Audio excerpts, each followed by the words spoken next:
അങ്ങനെ സ്കൂളൊക്കെ തുറക്കാറായി.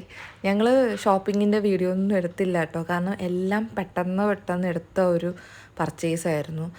ലിസ്റ്റൊക്കെ എഴുതി കൊണ്ടുപോയി അത്യാവശ്യമുള്ളതെല്ലാം വാങ്ങിക്കൊണ്ട് വന്നു കേട്ടോ. അപ്പോൾ ഇനിയുള്ള അടുത്ത ജോലി എന്ന് പറയുന്നത് ഇതെല്ലാം ഒന്ന് കവർ ചെയ്തെടുക്കുക, കുഞ്ഞൂസിൻ്റെ പ്രോജക്റ്റ് വർക്കൊക്കെ ഒന്ന് ചെയ്തു കൊടുക്കുക എന്നുള്ളതായിരുന്നു. കൂടുതലും ക്രാഫ്റ്റ് വർക്ക് കേട്ടോ.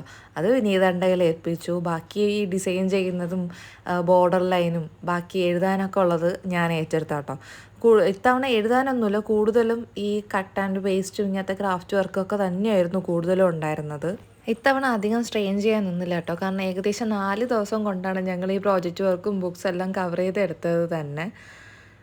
കാരണം അത്രയ്ക്ക് ഉണ്ടായിരുന്നു. എനിക്ക് കൂടുതലും വിനീതേട്ടൻ ഉണ്ടെങ്കിൽ മാത്രം, വിനീതൻ്റെ ഒരു ഹെൽപ്പില്ലാതെ ഒന്നും ചെയ്യാൻ പറ്റത്തില്ലായിരുന്നു കേട്ടോ.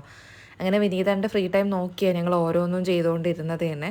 ഞാൻ ഇതേപോലെ ഓരോരോ ചാർട്ട് പേപ്പറിൽ ക്രാഫ്റ്റ് ചെയ്യാനുള്ളതെല്ലാം കട്ട് ചെയ്ത് ബോർഡർ ലൈൻ വരച്ചു കൊടുക്കും. ബാക്കി ഏട്ടൻ സെറ്റ് ചെയ്ത് തരാം കേട്ടോ. ബാക്കി വിശേഷങ്ങൾ നമുക്ക് അടുത്ത വീഡിയോയിൽ കാണാം.